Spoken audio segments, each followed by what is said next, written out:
Thank you banget bagi kalian untuk klik video ini. Bagi kalian yang ingin langsung daftar ke Bityard dan bisa langsung trading tanpa modal, langsung saja klik link deskripsi yang ada di bawah ini. Ada tampilan seperti ini, klik get started. Di sini ada pilihan antara email registrasi dan modal registrasi, tetapi rekomendasi dari saya adalah email registrasi. Masukkan email, klik send, cocokkan verifikasi kepada kapta di gambarnya. Pergi ke email, akan ada pemberitahuan di email. Copy kode yang ada di dalamnya, masukkan ke sini, masukkan password untuk login ke dalam Bityard yang berisikan 1 huruf besar, 8 karakter, dan 2 angka. Klik register, dan selamat, Bityard Anda telah berhasil terdaftar. Tidak ada KYC di dalam di sini. Anda langsung bisa melakukan deposit mulai dari Indodax ataupun ERC20 lainnya. Atau Anda bisa memilih dengan mengkontak WA saya 0812 11 74 600. Minimal deposit di sini adalah Rp200.000.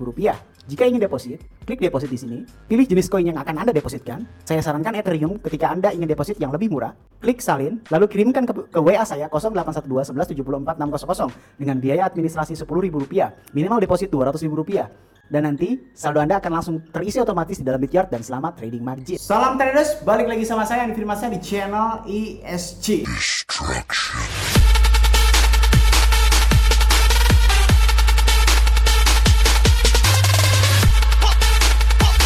Oke, kali ini saya akan menjelaskan tentang lebih jauh tentang apa itu market activity atau aktivitas market yang terjadi di seluruh market, entah itu market spot trading dan lain sebagainya. Oke, sebelum itu jangan lupa klik like, comment, dan subscribe ya. Logikanya kalau misalnya kalian gak subscribe, ngapain saya buat video lagi. Langsung saja ke materinya. Ketika kita masuk ke Indodax ya kan, ketika kita masuk ke Indodax ataupun Binance dan sebagainya, tetapi sekali lagi lebih akurat adalah sesuai dengan market yang kalian ikuti. Kalau misalnya kalian main di Indodax ya kalian harus lihat di Indodax. Kalau misalnya kalian lihat di Binance ya berarti kalian harus melihat di Binance. Kalau kalian lihat di Poloniex berarti kalian lihat di Poloniex, karena takutnya nggak nyambung ya, bukan takut nggak nyambung, memang nggak nyambung walaupun harganya semua market itu identik dengan persamaan antara market A dan market B. Ini tidak terlalu terjadi perbedaan yang signifikan di antaranya, tetapi lebih baik dengan sesuai marketnya. Misalkan kita melihat mau di market Indodax ini, kita mengenal bagaimana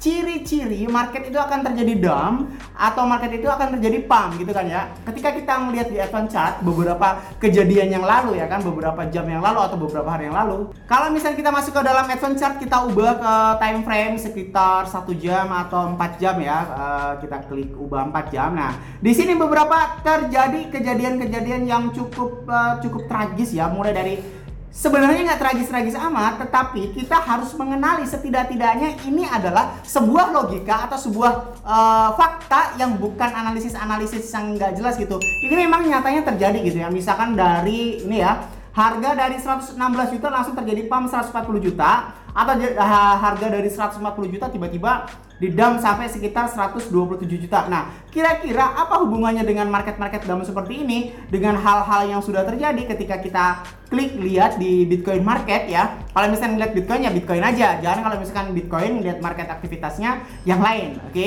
Nah, sebelum ke pembahasan, kita harus ingat ya, orang beli itu berarti identik dengan hijau ya. Kalau misalkan banyak orang yang beli, ini adalah banyak candle hijau. Kalau banyak orang yang ngejual, berarti terjadi banyaknya candle merah. Ya, kayak gitu ya. Ini nyambung ke market jual dan market beli, ya kan? Market jual dan market beli. Bisa kita ngeliat ya.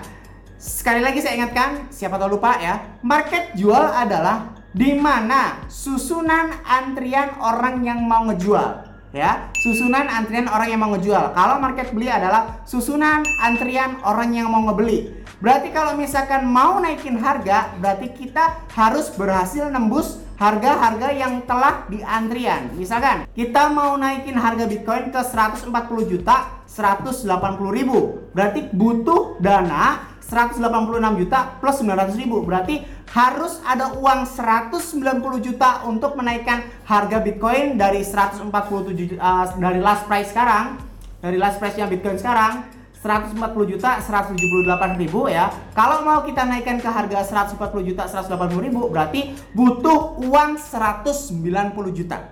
Oke, begitu pula sebaliknya ketika kita mau menurunin harga, berarti kita harus mempunyai 3,7 Bitcoin atau setara dengan 528 juta.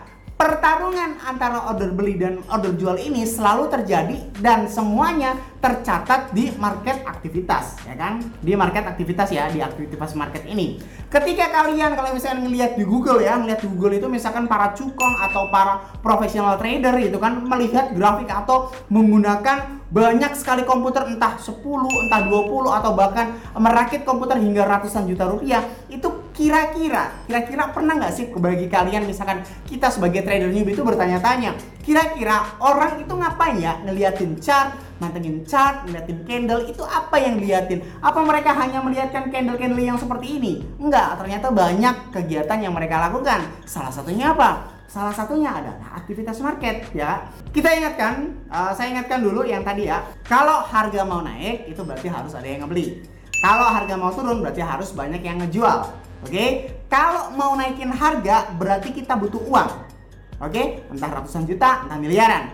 Kalau nurunin harga kita nggak butuh uang. Ayo ingat ya, kalau mau naikin harga kita butuh uang. Kalau mau nurunin harga berarti kita butuh koin. Kita harus punya koin terlebih dahulu. Kalau orang mau nurunin harga nggak punya koin nggak bakal bisa, ya kan? Begitu pula sebaliknya. Kita bisa melihat dan salah satu kegiatan para cukong itu adalah aktivitas market. Sadarkah kalian di setiap mau misalkan kalian main di Snapex ya kan, atau main di Bityard ataupun apapun itu, Snapex dan Bityard adalah sebuah broker ya. Ini kan broker nih. Kita bisa tahu harga-harga seperti ini kan broker. Broker adalah sebuah market over the counter market yang dimana mengacu ke dalam the real market, entah mengacu di BitMEX, di Binance, atau mengambil rata-rata harga average dari 5 top market dunia. Oke, seperti itu ya. Tetapi yang sebenarnya terjadi di dalam market itu butuhnya aktivitas market. Butuhnya aktivitas market untuk mengetahui kira-kira kapan kita waktu pump atau kapan kita waktu dump. Oke, kita bisa melihat secara signifikan di dalam aktivitas market. Di sini ada waktu, di sini ada jenis, di sini ada harga, di sini ada banyaknya Bitcoin yang terjual atau terbeli, lalu di sini ada nilai rupiahnya. Kenapa saya contohkan Indodax? Sebenarnya semuanya sama aja. Mau kalian main di Snapex, mau main kalian di Bityard ataupun dimanapun, tetapi lebih mudah kita bisa ngelihat di Indodax karena kalau misalkan kita masih familiar banget dengan rupiah ataupun IDR. Di sini kesimpulannya, kalau jenisnya banyak orang yang ngejual di sini ya, dengan harga total rupiah yang banyak sekali atau di atas 50 juta, itu berarti adalah signal dari cukong, ibarat kata sebuah isyarat yang dilakukan misalkan dalam sebuah medan perang. Itu pangeran atau jenderalnya itu meniupkan semacam kayak trompet, waktunya serang gitu kan, misalkan seperti itu ya.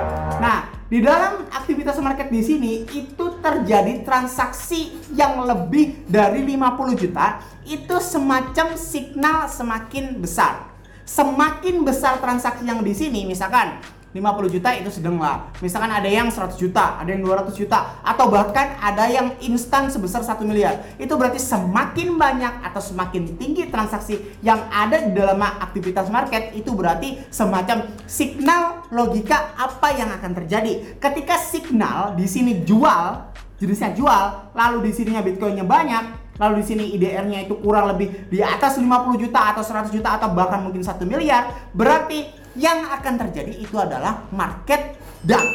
Begitu pula sebaliknya, ketika di sini jenisnya ini beli seperti ini dan di sini nominalnya banyak, ini kan nominalnya kan sekitar 900.000, 25.000, 1.300.000. Ini tidak terjadi perubahan yang signifikan di dalam marketnya. Kalau misalkan kita lihat ya, karena di sini harga terus sideways ya dari sini. Tetapi kalau misalkan di aktivitas market ini kita jumpai, Bang, waktu dulu kan ngejelasin order beli dan order jual. Iya, order beli dan order jual yang di sini nih, yang ada warna kuningnya yang di atas 50 juta ini hanya mengambil data orang yang ngantri, bukan orang yang sudah transaksi.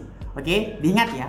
Order jual dan order beli ini adalah orang yang belum transaksi, orang yang ngantri. Tetapi ketika kita melihat aktivitas market, berarti kita tahu bahwasanya ini sudah terjadi. Bagaimana cara kita melihatnya? Caranya kita harus melihat jenisnya, ini jual atau beli, harganya di harga berapa, BTC-nya berapa, IDR-nya berapa. Semakin tinggi nominal rupiahnya di sini, itu bakal semakin tinggi pula signal yang akan diberikan oleh si cukong untuk kita ikuti. Maksudnya seperti apa? Misalkan di sini beli, di sini 1 miliar.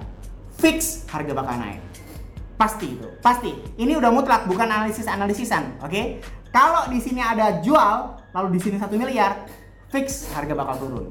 Jadi ini adalah semacam sistem atau semacam kayak signal yang diberikan oleh para jenderalnya Cukong atau Paus supaya diikuti dan menyebabkan kepanikan massal. Kepanikan massal ngebeli disebut FOMO. Kepanikan massal menjual disebut panic sell. Kan kayak gitu kan logikanya. Secara bahasa gampangnya seperti itu. Kalau banyak banget orang yang ngebeli, otomatis kelas-kelas tadi seperti kita akan terpacu, akan terpancing untuk terus ngebeli.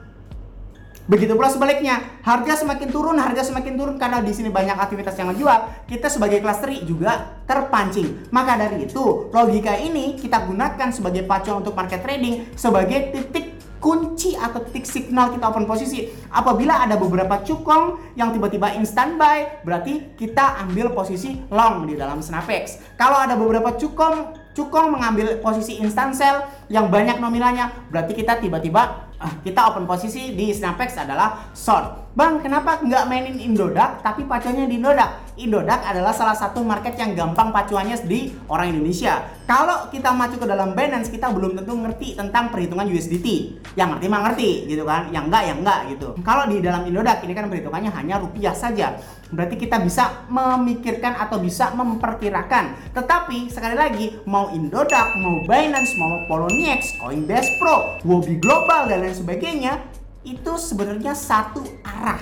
Dalam artian satu arah, satu komando. Kenapa penyebabnya? Ya para arbiter. Nah, kita sebagai trader, ya kan, di era ini lebih baik kita main di leverage trading. Ketika di sini di signal beli, kalau di market spot trading kita hanya bisa membeli. Tetapi kalau bisa di sini kita jual, kita panik. Apa yang kita lakukan?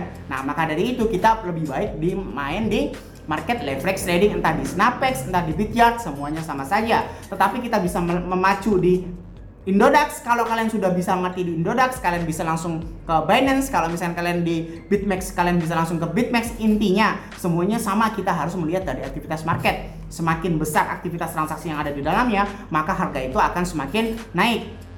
Tergantung dari dia beli atau jual. Kalau banyak yang membeli di sini dengan transaksi besar, nih contoh nih ya, 94 juta beli, berarti harga ini cenderung akan naik. Biasanya seperti itu. Mulai dari 9293 ya, 9293 biasanya itu akan cenderung akan naik ya, seperti itu. Karena terjadi transaksi beli yang tadi menyikat order jualnya kayak gitu. Yang tadi order jualnya 190 juta, sekarang tinggal 57 juta karena ada yang menginstan buy. Oke, semoga bermanfaat, semoga dimengerti apa yang saya sampaikan. Kalau nggak ngerti, silahkan komentar di bawah. Saya Andi Firmansyah, use your logic, salam trader.